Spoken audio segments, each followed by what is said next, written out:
Good morning, Rabbi Perets. Good morning, Angelique. I have a new question. What can a Noahide learn from the commandment for the Jews to do the commandment of the Lulav? Okay, thank you very much for your question, Angelique. So, as everyone knows that throughout the holiday of Sukkot, the Jews have the commandment of gathering 4 vegetable species. One is the Lulav, like you mentioned, and the blessing goes on the Lulav itself, Netilat Lulav. Okay, is the highest vegetable species, the most preeminent and the most visible. And you'll see the deeper reason why we say also Netilat Lulav. We put together the Lulav, which is a branch of a palm tree.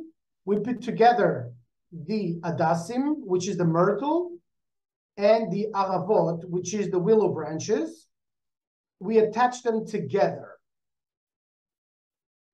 And we add a 4th species, which is the etrog, which is the cedrat in English, which is a big yellow lemon. Okay? It's not a lemon, because if you try to open it up and to take the juice out, it's not going to make a lot of juice. And there's a lot of stories of sometimes, Jews buying this beautiful etrog, and then the wife mistakenly took it like a lemon. And okay, but those 4 species that we put together, okay, as a commandment to the Jewish people, not to the Noahides, it's a commandment to the Jewish people. It's a commandment that is enacting the unity amongst the Jewish people. And this can be a spiritual teaching for the Noahides to understand the following. There are 4 types of people within the Jewish people, and there are also 4 types of souls amongst the Noahides.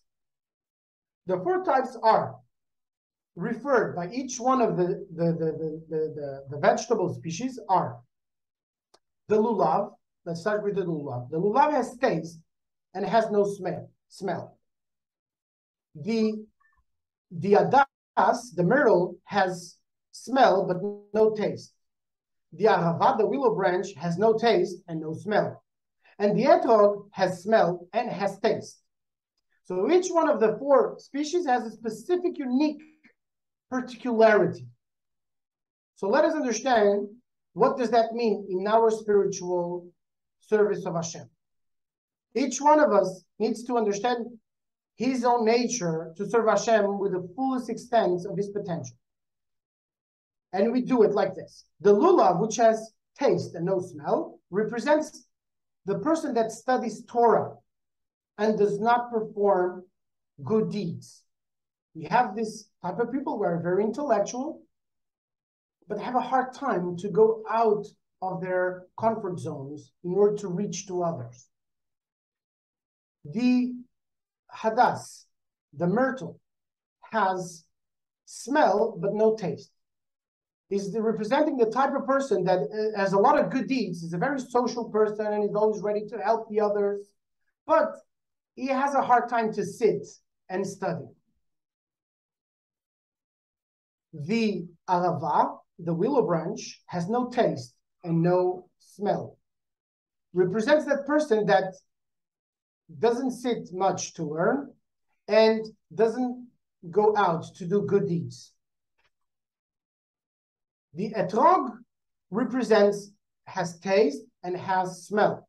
The taste represents the study of Torah, and the smell, the performance of good deeds.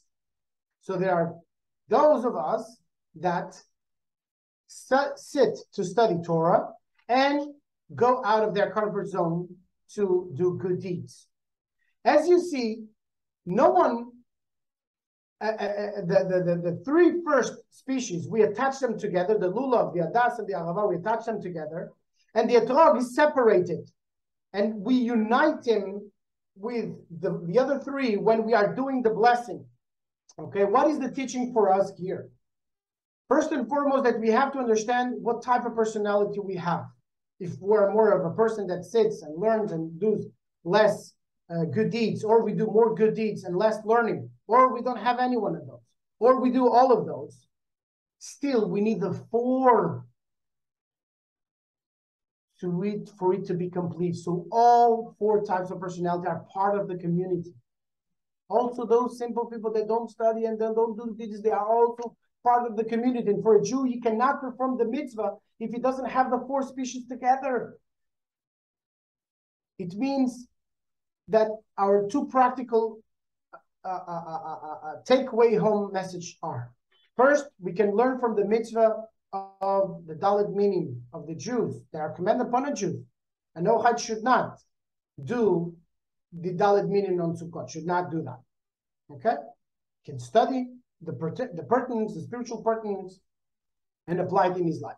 By first understanding what type of personality he has, and second, to understand that even those that do not study Torah, perform commandments, they are also part of the community. And we cannot be complete without them. Okay? This is the fulfillment. Sukkot is the last of the Jewish festivals, fulfills the utter unity and the singularity of each and every individual. We can all achieve the great unity of being humankind, serving Hashem with one heart, with one purpose, to know Him all of the days of our life in every single moment of our existence, and retain our unique singularity. The Jewish identity is the Jewish identity, the Noahide identity is the Noahide identity. Within those, a man is a man, a woman is a woman, a child is a child, an elderly person is an elderly person. Within those, there are those of us that serve Hashem in a unique, singular way, and each one of us serves Him in a unique, singular way, and that's not a contradiction with His infinite unity. So we need to be able to take that with us, Be'ezat Hashem, to always accept the others around us for the qualities that they have, knowing how to fulfill our own qualities, being demanding with our own selves, and being comprehensive, understanding, flexible with others. That's how we produce unity and we conserve our unique singularity. Be'ezat Hashem, may we all meet in Jerusalem to celebrate Sukkot together soon in our days. Thank you, and Chag Sameach. Thank you very much, Anjali. Chag Sameach. So.